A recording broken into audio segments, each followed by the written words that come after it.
அதுக்கு அடுத்தது வந்து பவுண்டரி கண்டிஷன். பவுண்டரி கண்டிஷன்னா என்ன பண்ணணும் அப்படின்னு கேட்டீங்கன்னா, எங்க பிக்ஸ் பண்ணணும், எங்க லோட் அப்ளை பண்ணணும், கரெக்ட் தானே?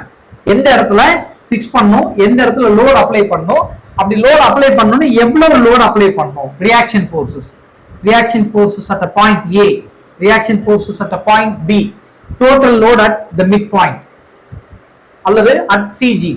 இப்போ இந்த வேல்யூஸ் எல்லாம் கால்குலேஷன்ஸ் மெத்தட்ல சால்வ் பண்ணி வச்சுக்கணும். சப்போஸ் சே ஃபார் எக்ஸாம்பிள் ஒரு 2 டன் லோட் கேரிங் கெப்பாசிட்டின்னு வச்சுக்கலாம். 2 டன் லோட் கேரிங் கெப்பாசிட்டி இருக்கு சாசி அல்ல ஸ்ட்ரக்சர். அப்ப இந்த 2 டன் லோடு வந்து இங்க அப்ளை பண்றோம்னா இந்த ரெண்டு பக்கமும் எது எப்படி அது டிஸ்ட்ரிபியூட் ஆகுது, இது வந்து ஒரு கேஸ் ஸ்டடி. ரெண்டாவது கேஸ் ஸ்டடி என்ன பண்ணுவோம் அப்படின்னு கேட்டீங்கன்னா, நான் இந்த பாட்டம் போர்ஷன் வந்து அரெஸ்ட் பண்ணிட்டு இங்க மட்டும் லோடு அப்ளை பண்றேன். What is the changes? இது ஒரு கேஸ் ஸ்டடியில பண்ணலாம், இது ஒரு கேஸ் ஸ்டடியில பண்ணலாம். Different load applications. இதை நான் இன்னொன்னு என்ன பண்றேன், எனக்கு வந்து மேபி டயரோட பொசிஷன் இங்க இருக்கு அப்படின்னா லீவ் ஸ்ப்ரிங் வந்து இந்த மாதிரி தான் கொடுத்துருப்பாங்க.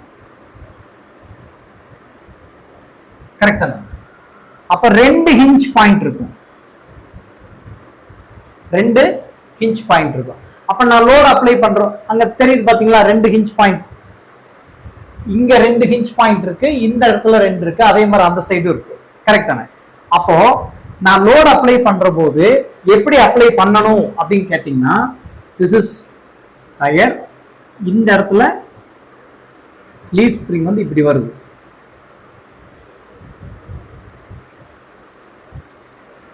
கரெக்டா? இந்த இடத்துல ஒரு ஹிஞ்ச் பாயிண்ட், இந்த இடத்துல ஒரு ஹிஞ்ச் பாயிண்ட். இது ஆக்சில் பாயிண்ட். ஒரிஜினலா டயரோட ரியாக்ஷன் பாயிண்ட் இந்த இடத்துல வரும். இந்த லோடு வந்து இந்த ஆக்சிலுக்கு டிரான்ஸ்ஃபர் ஆகும்.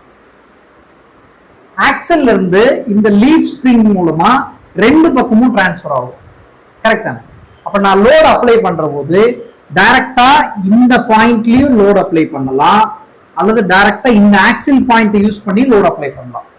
ரெண்டு அப்ரோச்சும் கரெக்ட் தான்.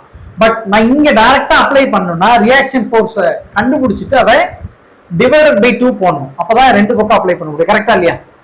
சம்டைம்ஸ் கம்பெனில இல்ல என்ன பண்ணுவாங்கன்னா, நோ நோ நோ எனக்கு அந்த மாதிரி வேண்டாம், ஆக்சுவலாவே இந்த ஆக்சில் பாயிண்ட்ல வந்து எவ்வளவு லோட் டிரான்ஸ்ஃபர் ஆகுதோ அதுதான் எனக்கு ரெண்டு பக்கமும் டிரான்ஸ்ஃபர் ஆகணும், எனக்கு அப்படி சால்வ் பண்ணி கொடுங்க அப்படின்னு கேட்பாங்க. அப்ப அந்த மாதிரி கேட்டாங்கன்னா எப்படி சால்வ் பண்றது, என்ன மெத்தட் யூஸ் பண்றது, பவுண்டரி கண்டிஷன்ஸ், அதை வந்து நம்ம தெரிஞ்சு வச்சுக்கணும். But before that we should calculate these values. புரியுதுங்களா? இப்ப இந்த கண்டிஷன்ஸ் வந்து நம்ம அதுல எப்படி